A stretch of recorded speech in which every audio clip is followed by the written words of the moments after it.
تعالى عليه وعلى آله وأصحابه وبارك وسلم تسليما كثيرا كثيرا.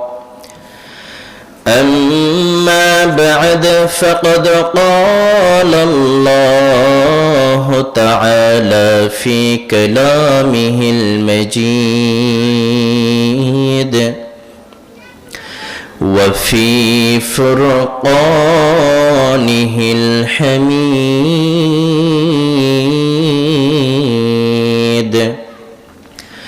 فأعوذ بالله من الشيطان الرجيم. بسم الله الرحمن الرحيم. والتين والزيتون وطور سينين وهذا البلد الأمين. إن الله وملائكته يصلون على النبي يا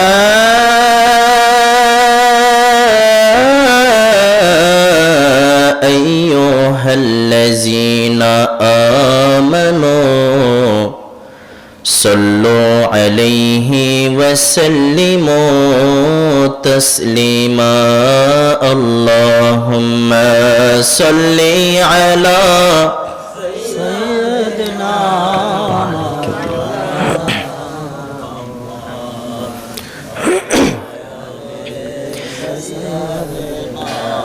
مولانا محمد.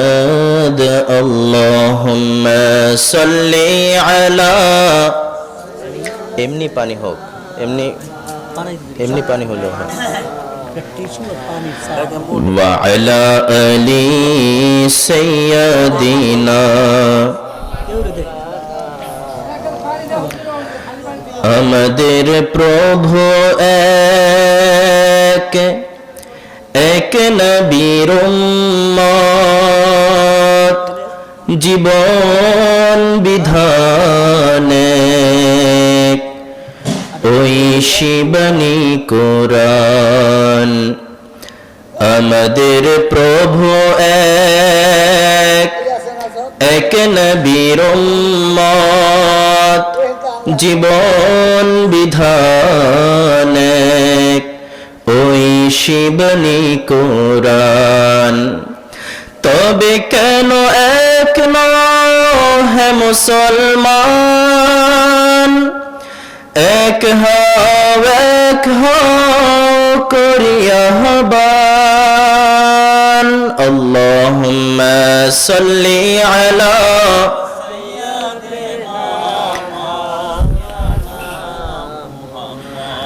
وعلى آل سيدنا مولانا محمد محمد آکار کفر کو مٹایا کفر کو مٹا کر صداقت بتایا. اللہم صلی علی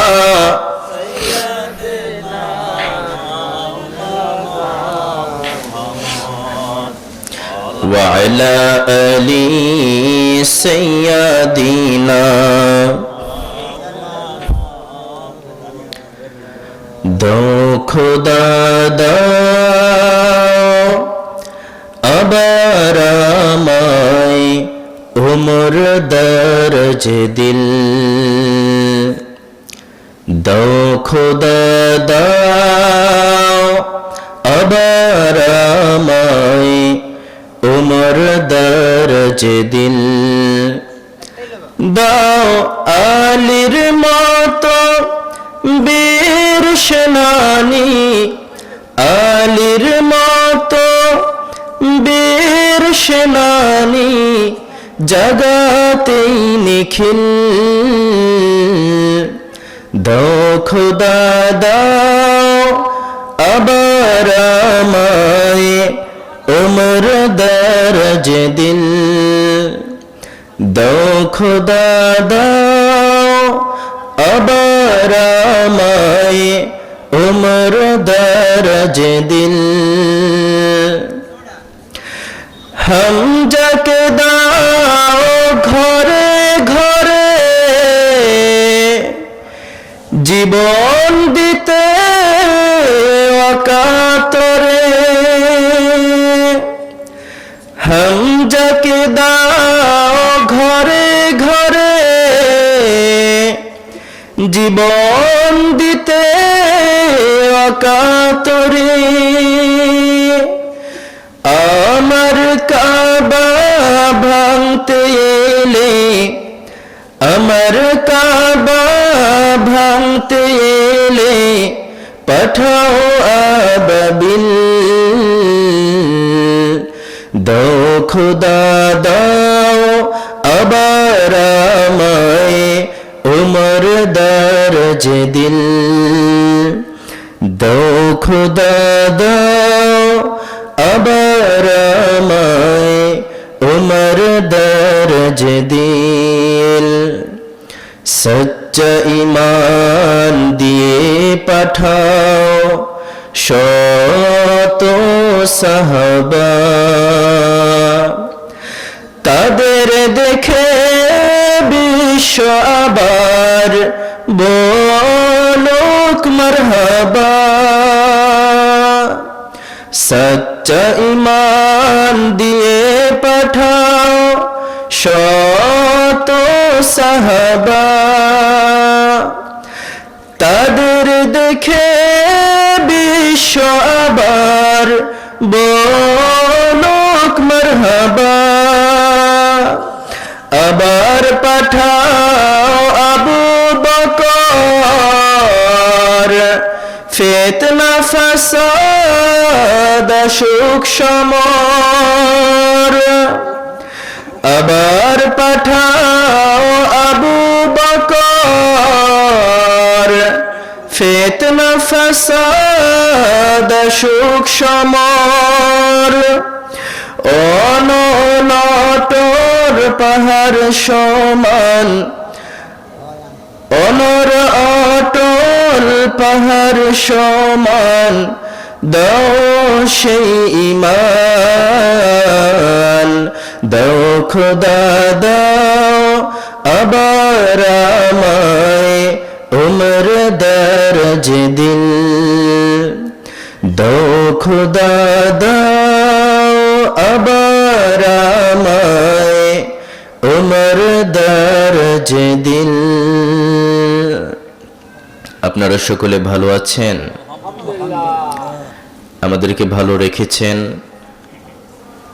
আল্লাহ আমাদেরকে সুস্থ রেখেছেন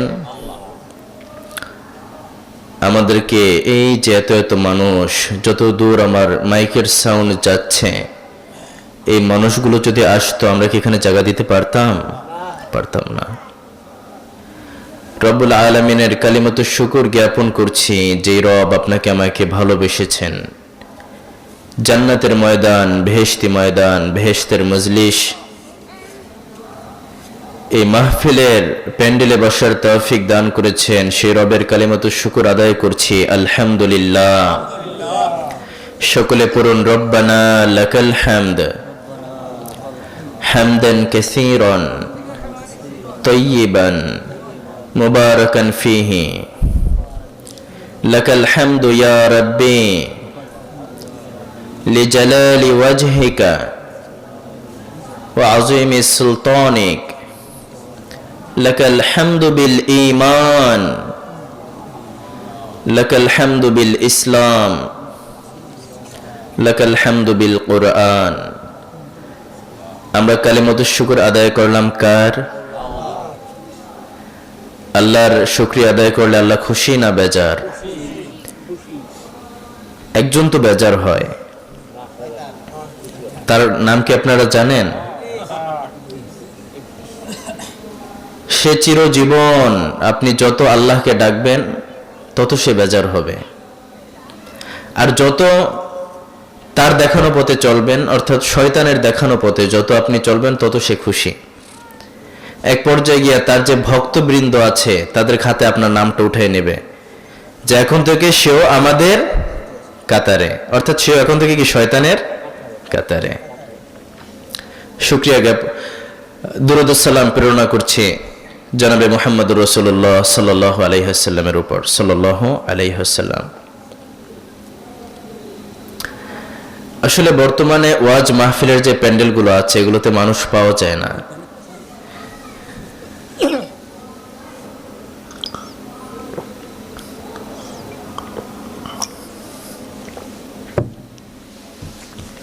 গিয়ে দেখেন চায়ের দোকানে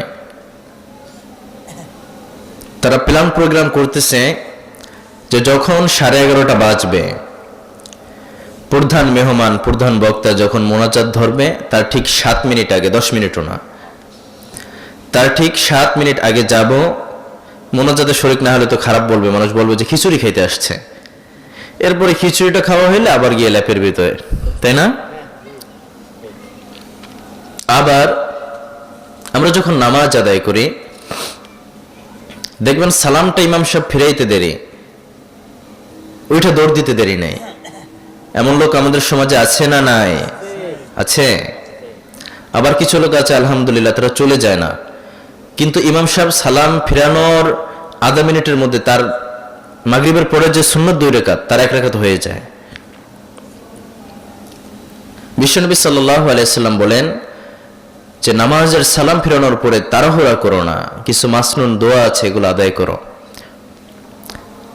আরবিয়ান কান্ট্রি যেগুলো আছে এগুলোতে ছোট ছোট ফেস্টুন ঝুলায় রাখে, ছোট ছোট কার্ড ঝুলায় রাখে, এগুলোতে ইয়ায়ে মাসনুনা যেগুলো আছে, ছোট ছোট দোয়া যেগুলো আছে, এই দোয়াগুলো লেখা থাকে। অর্থাৎ আপনি রাস্তা দিয়ে যাচ্ছেন, গাছের সাথে একটা কার্ড ঝুলানো, লেখা আলহামদুলিল্লাহ।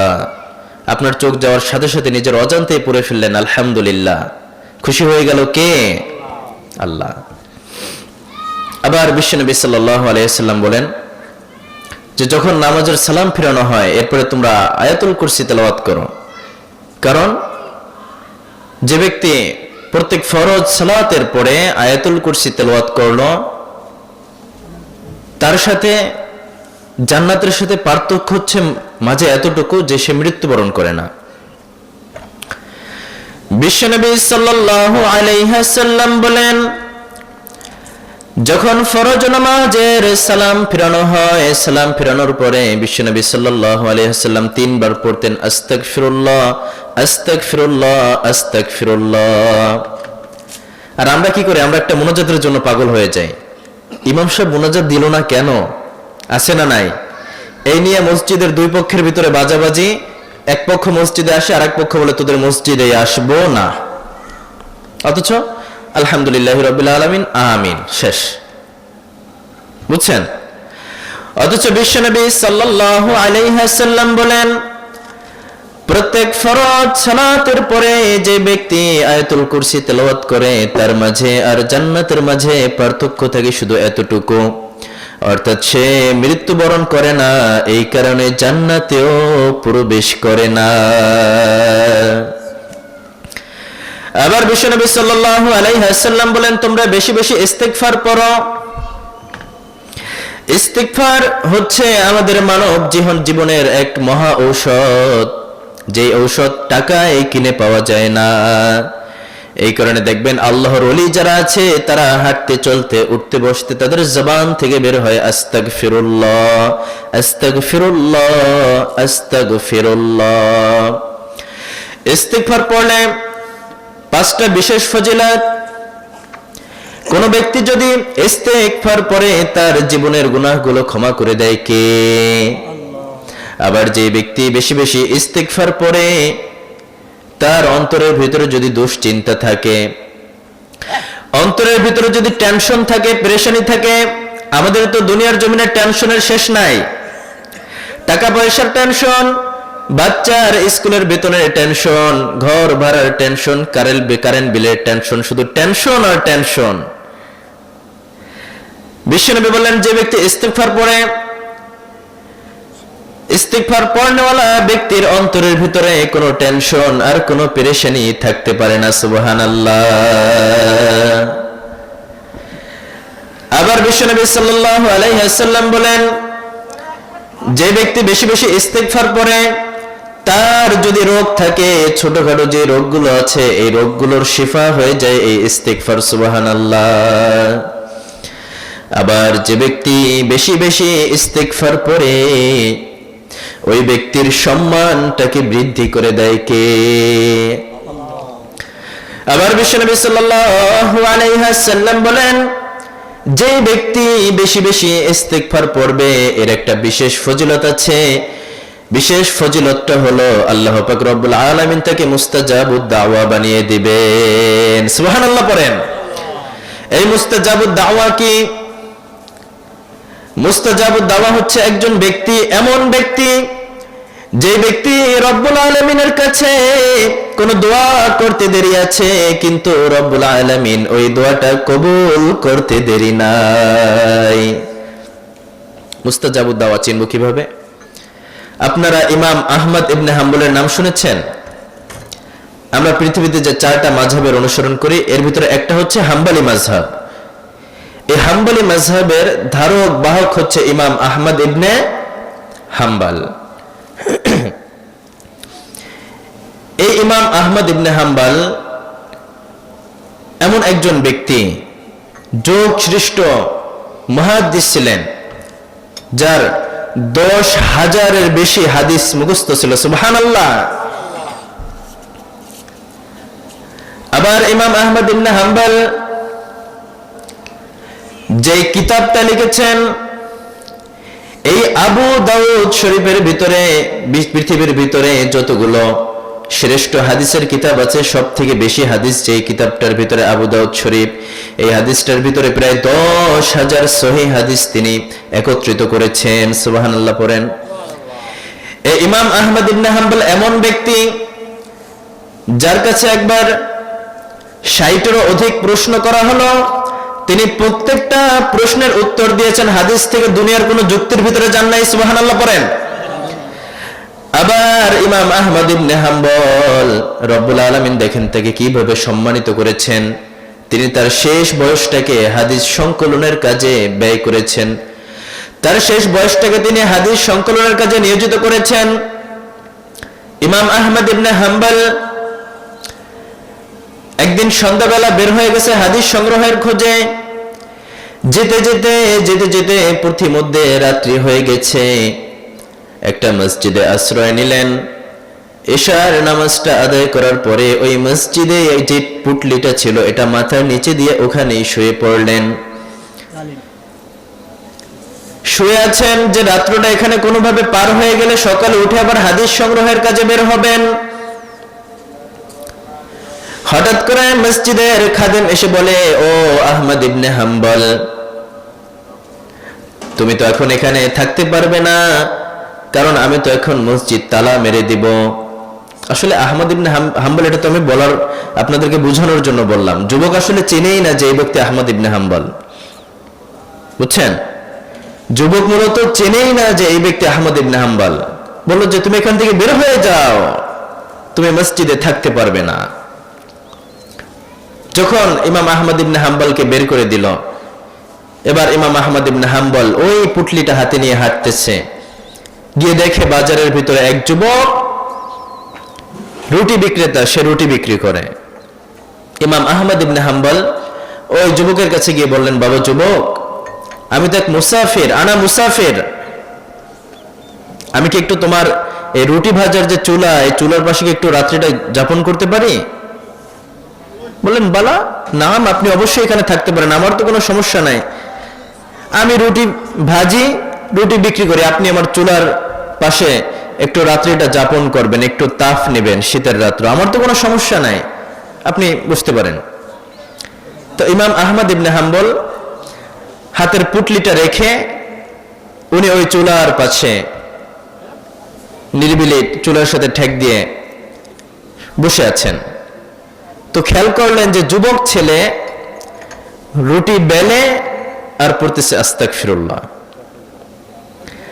রুটি তাওয়ায় দেয়, পড়তেছে আস্তাগফিরুল্লাহ। রুটি ব্যাগের ভিতরে ভরে, পড়তেছে আস্তাগফিরুল্লাহ। কাস্টমারের হাতে দেয়, বলে আস্তাগফিরুল্লাহ। কাস্টমার রুটি নিয়ে চলে যায়, আবার পরে আস্তাগফিরুল্লাহ। দীর্ঘক্ষণ যাবত এক পরিস্থিতি দেখতেছেন ইমাম আহমদ ইবনে হাম্বল। এক পর্যায়ে গিয়ে যুবককে প্রশ্ন করলো, যুবক তুমি বিড়বিড় করে কি পড়ো? তুমি বিড়বিড় করে কি পড়ো? যুবক সরল সোজা উত্তর, আমি ইস্তিগফার পড়ি, আস্তাগফিরুল্লাহ। বলে, তুমি যে আস্তাগফিরুল্লাহ পড়ো, ইস্তিগফার পড়ো, তুমি কি এর বিশেষ কোনো ফজিলত পেয়েছো বা কোনো উপকার পেয়েছো? এবার যুবক জবাব দেয় যে, হে মুসাফির, এই ইস্তিগফার পড়ার কারণে রব্বুল আলামিন আমাকে এত বড় করেছেন, এত সম্মানিত করেছেন। আমি আমার জীবনে যতগুলো দোয়া করেছি, রব্বুল আলামিন একটা দোয়াও আমার থেকে ফিরাইয়া নেন নাই। সুবহানাল্লাহ পড়েন। এবার বলে যে, আমার জীবনের সব দোয়া কবুল হয়েছে, কিন্তু একটা মাত্র দোয়া এখনো পর্যন্ত কবুল হয় নাই, কিন্তু আমার বিশ্বাস এটাও কবুল হবে।